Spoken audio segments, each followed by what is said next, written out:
Chantal Frey, pseudonyme, qui a grandi en Suisse romande, n'était âgée que de 6 ans lorsqu'une secte sataniste a décidé de faire d'elle une « Mother of Darkness », mère des ténèbres.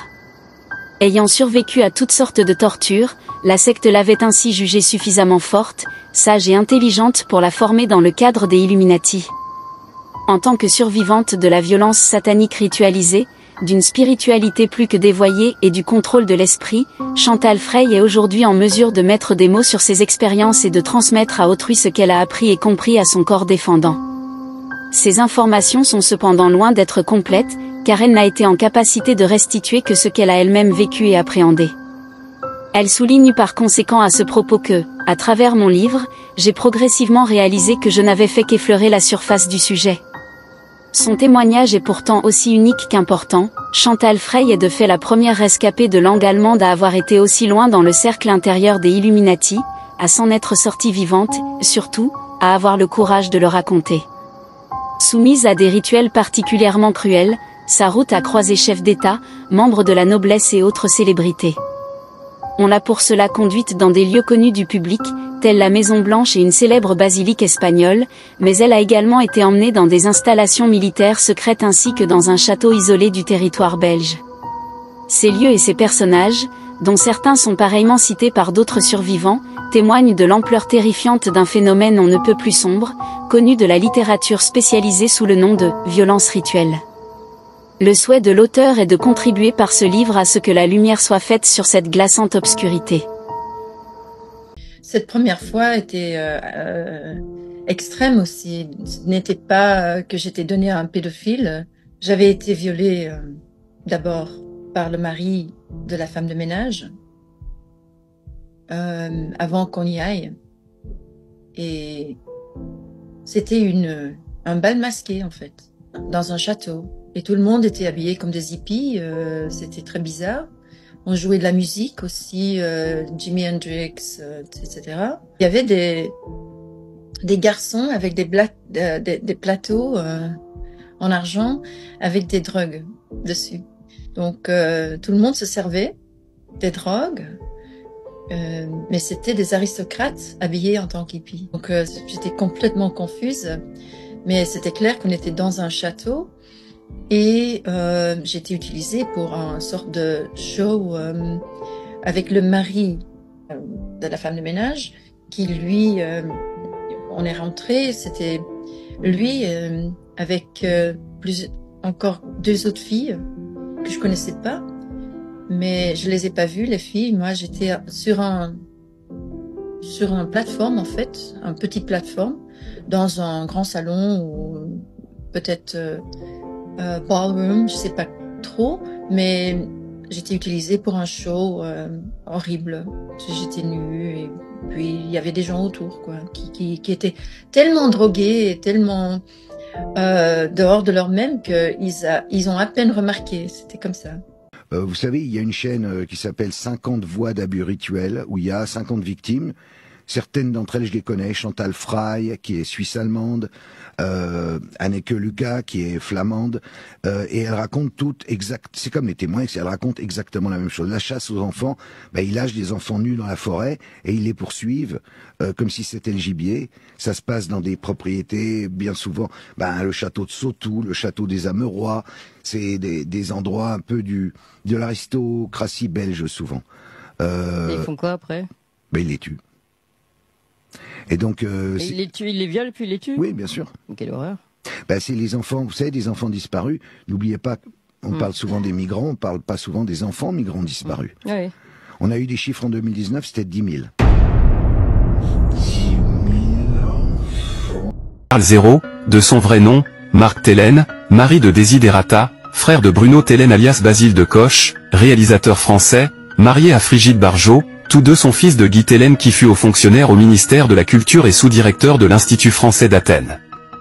Charles Zéro a eu une enfance privilégiée dans le 7e arrondissement de Paris. Il passa par Charlie Hebdo, Europe 1, TF1, Canal+, Paris Première ou encore 13e rue. Il a même obtenu son propre JT, Le Vrai Journal, en 2006. Puis il passa derrière la caméra, avec son épouse, la réalisatrice Desiderata. Qu'en penses-tu, chérie? Depuis quelques années, Charles Zéro s'est placé comme défenseur des enfants victimes des réseaux satanistes, en passant sur plusieurs plateaux télé afin d'alerter le plus grand nombre sur cette réalité très bien cachée. Il y a véritablement dans notre pays un truc qui cloche autour des enfants. C'est-à-dire que finalement c'est toujours des affaires qui sont mises sous le manteau, étouffées. Tu vois bien qu'il y a un truc bizarre. Mais ce que nous avons découvert est à l'extrême opposé de tout ce qu'il veut bien nous faire croire. Selon nous, il serait mis en place par ses amis pédophiles satanistes pour accaparer la confiance du plus grand nombre, afin de pouvoir contrôler et orienter la pensée des gens, pour les habituer, leur faire accepter cette nouvelle réalité, la légalisation de la pédophilie, en prônant la sécurité infantile. Avec des gosses de 12 ans, vous commencez à... Parce qu'ils en sont toujours au niveau, oui, le petit papillon aime beaucoup la petite fleur et tout. Mais il faudrait peut-être leur dire, bon, tu as vu là, la sur... On regarde tout ça. Ils la regardent de toute façon. Et ben ça, normalement, non pas le premier jour, même pas le troisième. Tu vois ce que je veux dire? Vous pensez qu'à l'école, il faut arriver sur ce... Mais ça, c'est pas à 12 ans, il faut en parler à 5 ans, à 6 ans. Mais ils commencent à regarder ça beaucoup plus tôt que tu crois. Non, pas. Les yeux. Son but ne serait pas la protection des enfants, mais le conditionnement de la société. Non, je connais tous les politiques. Il suffit que je les appelle, ça fait 10 ans que je les tutoie. Donc j'appelle Fabius en premier. Je dis Laurent, je suis viré, il me dit arrête tes conneries. Bah si, bah appelle. Il me dit mais comment s'appelle déjà le président de Canal Plus maintenant? Parce que ça change souvent. J'ai dit oui, il s'appelle Bertrand Meul. Alors il note Meul, mais comment ça s'écrit? Non, il l'appelle. breton. Il me rappelle exactement 3 minutes après. Il me dit bah dis donc, c'est pas un grand courage de lui, hein. Je dis bah quoi? Bah je l'ai appelé, je lui dis écoutez, si vous virez 15-0, nous allons poser une question à l'Assemblée. C'est un des derniers espaces de liberté à la télévision. Ça serait incompréhensible de la part de Canal Plus qui incarne justement et qui d'ailleurs renégocie son concession. Genre l'autre il a senti que ça commençait à prendre un peu les braises. Il a dit mais je n'ai jamais entendu parler de cette décision de virer 15-0. je tombe de ma chaise, monsieur Fabius. Nous avons également découvert que Karl Zero serait étroitement lié à Arnaud Gallet, qui est à la tête de l'association d'État Olga Spitzer, qui placerait abusivement des enfants dans des familles criminelles et qui serait en lien avec le et vie d'enfants. Cette vidéo a pour unique but de vous apporter un éclairage nouveau sur Karl Zero. Les sacrifices, ça existe, qu'il y a du trafic humain. Pourquoi? Parce que les hybrides se nourrissent de nous. C'est pas des délires de milliardaires. Non, ils en ont besoin pour se nourrir. Parce que si un hybride ne se nourrit pas de chair humaine, eh bien il se transforme en reptilien. Voilà, ils sont polymorphes. Ça leur permet de garder leur aspect humain, de manger, de dévorer un cœur. Voilà, donc ils vont torturer la victime et après ils vont manger certains organes, ils vont boire l'adénochrome, ils vont boire le sang et ça leur permet de garder leur aspect humain et de continuer à nous berner en toute tranquillité. Et ils ont leur suppôt de Satan qui eux bien souvent sont MK. Alors il y a des humains, mais eux par un rituel leur âme elle a sauté et puis à l'intérieur c'est un démon. Voilà. Donc il y en a beaucoup en politique qui sont comme ça, quoi. C'est une grande famille. Les politiques, les chanteurs, les acteurs, enfin voilà, tous ceux qu'on voit à la télé en fin de compte, ils sont plus trop humains. Ils ont l'aspect humain, mais à l'intérieur c'est démoniaque, quoi.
just like the Bible says. It's basically an intergalactic invasion into this space through people. I'm telling you, it's what all the ancients said. It's what they warned of. It's what we're dealing with. They're demons.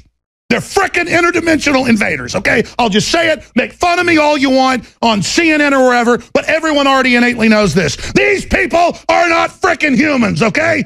Hillary Clinton is a goddamn demon. Excuse me, taking the word. It's not taking it in vain. She is a demon damned to hell.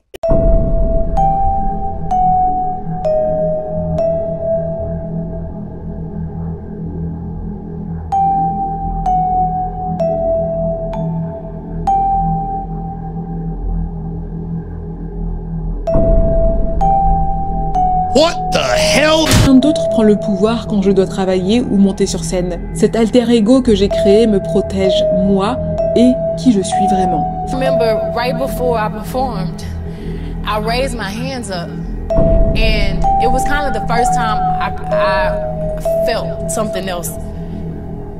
Did you just hear that? For the first time, before she performed at this performance, she raised her hands up, and this is the first time she felt something come into me. So this is not just some kind of a split personality that we're dealing with when somebody goes through trauma and very difficult time, and and their brain begins to compartmentalize things, disassociate from a particular things, as much as this is an entity that is coming into her.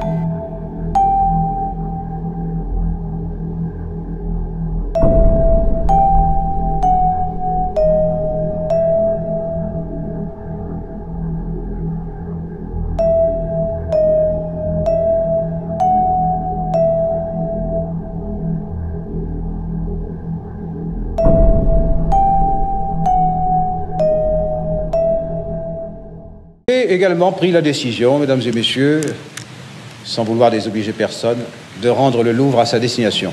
Je veux dire des choses, les amis. Parmi les 8 survivants, plusieurs ont été violés dans des rituels sataniques où il y avait le président François Mitterrand. Les enfants de Dalila, qui est la mère Courage qui témoigne, sont torturés dans des rituels qui ont lieu sous la pyramide du Louvre avec le président Macron. Il faut que vous compreniez quel est le niveau de mal qui sont dans les sociétés aujourd'hui. C'est pas un problème de gauche ou droite.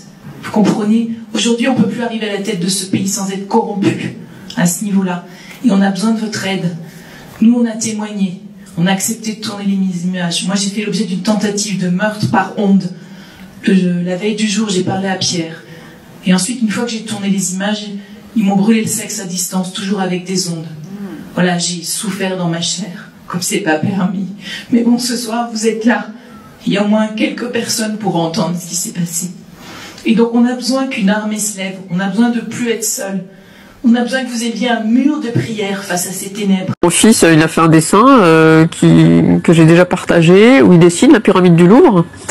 Et il met une flèche sous la pyramide du Louvre. Et il me dit que sous cette pyramide, il y a une autre pyramide à l'envers. Il n'y a jamais été, officiellement. Donc j'ai dit, en effet, oui, il y a bien une autre pyramide. Il me dit, bah voilà, là, tu vois, il y a des morts. Et il a écrit mort. On m'avait demandé de lui écrire mort à un autre endroit. Il a recopié. Et je dis, mais attends, il me dit, oui, là-dessous, il y a des sous-sols. Et moi, j'ai vu. Donc, voilà. Et il m'a dit que là, il y avait des morts, il y avait des rituels. Donc, vous voyez que ça n'a pas trop changé. Vous parlez de Mitterrand. J'ai plus du tout le droit de leur parler. Je ne suis pas en contact avec eux. Comment ça, vous n'avez plus le droit? Je suis punie par les juges puisque j'avais droit en me battant énormément, puisque j'ai eu, je ne sais plus combien d'avocats aujourd'hui, mais ça fait depuis 2019 que je me bats pour les protéger, demander à ce qu'ils soient à nouveau en sécurité. Et les juges m'ont donné en 4 ans 29 heures de visite médiatisée. Et je devais faire 1200 km pour les voir 2 heures. Parce que je suis dangereuse étant donné que je parle de comme toujours quand vous dénoncez la Les plaintes sont classées sans suite. On a quand même des grosses preuves. On a des dossiers médicaux, on a des témoignages des enfants, on a des appels téléphoniques flagrants délit chez le père. Enfin, j'ai pléthore de preuves. Quand j'ai commencé à constater que j'étais victime de tentative de meurtre, hein, il y en a quand même un. J'ai porté une seule fois plainte à l'époque. Il est allé en prison quand même. Hein. Donc la preuve que je raconte pas de crack. Et puis juste avant, dans le même mois, j'avais eu aussi 2 autres agressions. Et c'est vrai que je m'étais dit, purée, toute ta vie, t'as jamais eu de problème. Et là, au moment où tu veux quitter ton ex-compagnon, poum, sans compter les empoisonnements, etc. Et ensuite, j'ai remarqué aussi que dans les dossiers, j'avais les fameuses 3 étoiles, les triangles, qui couvraient dans mes dossiers des juges, hein, des juges des affaires familiales, des juges des enfants. Ce que j'avais pas avant. Au moment où j'ai dénoncé la pédophilie et qu'on a porté plainte, comme par magie, arrivent ces 3 étoiles. Et je me suis un peu... Que signifie 3 étoiles? Bah, c'est un code entre pour dire, voilà, on se serre les coudes, les gars. Cette personne fait partie de notre réseau, donc et en fait il l'encadre. J'ai regardé, hein, parce que j'ai fait une vraie enquête, et en fait il l'encadre. Et le sujet qu'il doit maintenir, c'est-à-dire le syndrome d'aliénation parentale, la maman qui invente cette histoire pour obtenir une garde. Et donc je suis une histrionique. Et si on fait une analyse, même si j'étais réellement histrionique, une histrionique c'est une hystérique en gros. En quoi elle est dangereuse et elle a plus le droit de voir ses enfants, une maman qui est hystérique. C'est quand même assez surprenant. Et ça suit tout le dossier et ça choque personne. Alors qu'un père qui tue ses enfants, il lui en reste un de vivant, il a toujours l'autorité, il a le droit de le voir. Et on lui impose à cet enfant d'aller voir son père en prison. Moi, j'ai pas le droit de voir mes enfants. Je les ai vus 29 heures en visite médiatisée, en faisant 1200 km aller-retour dans la journée, pour pouvoir les voir, avec des tiers. Ils savent dans quel réseau sont mes enfants. Ils savent très bien. Donc j'ai été approché, surveillé, je suis bloqué de partout. Faut voir, ils font tout. J'ai perdu mon job du jour au lendemain alors que j'étais dans une grande boîte qui a jamais voulu me laisser, ne serait-ce que partir. Parce que t'es ingénieur. Oui, je suis ingénieur. Oui. Moi, même si je perds la vie, c'est pas grave. Si je peux sauver des enfants, on est quoi au Peanuts à côté, et puis surtout mes enfants et puis tous les enfants qui sont là, dans ces réseaux. Si personne prend le flambeau et se dit un jour, bon bah c'est pas grave, j'y vais, je perds tout, mais c'est pas grave, mais je perds pas ma dignité. je peux me regarder dans un miroir. Vous croyez que quand on vit ça, on peut continuer à vivre normalement? Vous croyez qu'on peut continuer à vivre, profiter de la vie normalement? En face de nous, on sait. Moi, je vois ces meurtres d'enfants, c'est moi, mes enfants m'ont tout décrit, hein. Ils m'ont expliqué ce qui se passe. Qu'est-ce qu'ils vous ont dit exactement? Ils m'ont expliqué qu'il y a des enfants qui sont obligés de boire du manger des qui sont obligés d'être dans des rituels où il y a plein de monde, plein d'enfants, que des papas viennent vivre des enfants avec leurs enfants. Moi, au début, je me suis dit, mais puis les enfants étaient loin d'être enfin, ils mentaient jamais, ils m'expliquaient clairement les choses, donc c'était difficile de ne pas les croire. Mais c'était tellement incroyable. Après, il y avait aussi tous les autres signes, c'est-à-dire les résultats médicaux. Mais ma fille avait eu quand même des MST à l'âge de 2 ans. Et je m'étais rappelé de ça. Je m'étais dit, mais c'est vrai. Quel type de maladie? Maladie transmissible. Syphilis, chose comme ça. Je sais plus. Il m'a même pas précisé le médecin, mais il m'a donné des ovules. Mon fils, quand j'ai récupéré le dossier médical après qu'il ait été enlevé pour être remis par les flics, je récupère le dossier médical et là je découvre que mon fils il a vécu à plusieurs reprises des hémorragies. Donc je me dis mais mince. Donc tout ce qu'ils m'ont dit, mais c'était sous mes yeux, j'ai rien vu quoi. J'ai rien vu. C'est tellement ahurissant que j'ai rien vu. Victime Bouillon, substitut du procureur au tribunal de Bobigny, balancera au milieu d'un plateau honteux et mal à l'aise qu'elle a connaissance de charniers enfants en région parisienne. Cette confidence lui coûtera sa carrière. Je sais et je peux vous dire qu'en région parisienne, j'ai effectivement eu connaissance de charniers d'enfants. Je pèse les mots. Je n'en dirai pas plus parce qu'il y a une instruction en cours. Mais voilà. Martine Bouillon sera d'abord mutée de la région parisienne. À présent bâillonnée, elle ne s'exprimera plus sur les tenants et aboutissants de ce qu'elle a eu le courage de dire sur le plateau. Pourquoi ils font ça? Le satanisme, vous connaissez? Voilà. La réponse, c'est le satanisme. C'est essayer de concurrencer Dieu, la Vierge Marie, en étant plus fort. C'est les forces obscures. Et les forces obscures, ils ont besoin pour leur Dieu, pour leur Moloch, pour leur Baal, je sais pas comment ils l'appellent, il a beaucoup de noms, ils ont besoin de sacrifices. Ça a toujours été. Moloch, il est très ancien. Les Sumériens avaient déjà des sacrifices. Et ça n'a jamais cessé. On croit que ça a cessé parce qu'on n'en entendait pas parler, mais ça n'a jamais cessé. Donc les sacrifices humains, c'est quelque chose. Alors il y a les sacrifices pour les dieux, ils font autre chose, ils font des choses beaucoup plus horribles. Hein, ils mangent les enfants, par exemple, les bébés. Hein. Et les femmes aussi sont des pédocriminels. Il ne faut pas les oublier. Et quand elles le font, elles sont pires que les hommes.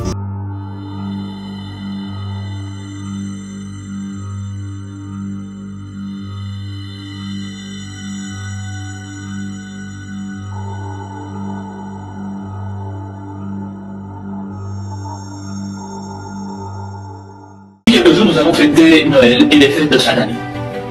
Mais le 22 décembre, d'autres personnes vont se réunir pour fêter un tout autre événement.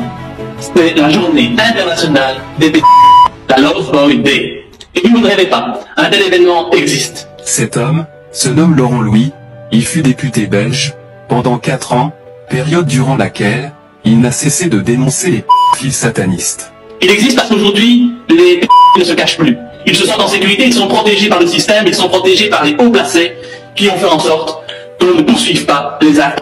Vous vouliez des vérités? Alors tendez l'oreille et écoutez jusqu'à la fin. Et c'est pas étonnant. Les pédophiles occupent les fonctions les plus importantes dans notre pays. Il suffit de penser au premier ministre belge Di Rupo. On peut également penser à l'ancien ministre français Mitterrand, encore ministre sous le gouvernement Sarkozy. Pensons aussi à M. Cohn-Bendit, qui n'a pas caché dans une interview télévisée son attirance pour les enfants âgés entre 4 et 8 ans. M. Mitterrand, lui, se vantait de ses voyages en Asie pour satisfaire ses pulsions. Le fantôme politique de ce pays se fait étouffer comme s'ils avaient par hasard quelque chose à se reprocher. C'est totalement scandaleux qu'en plus ces personnes puissent occuper de telles fonctions au sein de notre société. Et donc aujourd'hui, les pédophiles se sentent en sécurité. Ils s'affichent. Et donc le 22 décembre, vous risquez peut-être de voir aux fenêtres de certaines habitations une petite bougie bleue. Ça voudra dire que cette maison est habitée par un pédophile et qu'il n'a pas peur de s'afficher en tant que tel. Ils se reconnaissent aussi en rue parce que certains portent un petit ruban bleu. Nous connaissons le ruban rouge pour le sida. Eh bien, le ruban bleu caractérise et est la marque de reconnaissance des pédophiles. Alors aujourd'hui, les pédophiles, on leur laisse tout faire. Ils ont même le droit d'avoir leur fête. Il y a même 2 fêtes de la une à chaque solstice.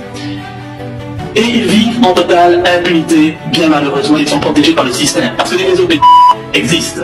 La pédophilie, c'est une réalité. Par contre, ce que je constate, c'est que toutes les personnes qui se lèvent pour combattre la pédophilie, eh bien, eux, on leur pose des problèmes. La justice se retourne contre eux. Je pense à Salmayo, je pense à Janet Siman, encore aujourd'hui incarcérée, je pense à Marcel Roussen, je pense à toutes ces personnes qui ont été traitées de folles parce qu'elles ont osé révéler l'existence des réseaux. Étonnamment, Karl Zéro n'est pas cité. Et pourtant, moi, vous savez, je l'ai constaté de mes propres yeux. Les réseaux existent, les actes sur les enfants existent, ce ne sont pas des affabulations, ce sont des choses qui se passent tous les jours dans nos pays. Les enfants sont des enfants, soit des nouveau-nés, ça arrive malheureusement, c'est ignoble, ou des adolescents, des jeunes enfants. Ça touche aussi bien les garçons que les filles. Et tout ceci, depuis des siècles, se produit. Eux bénéficient toujours de protection tout simplement parce qu'ils font partie du pouvoir et que ce sont eux qui orientent la justice. Il y a même aujourd'hui des enfants, souvent des étrangers en situation illégale et donc qui ne sont pas spécialement recherchés dans notre pays, qui eux sont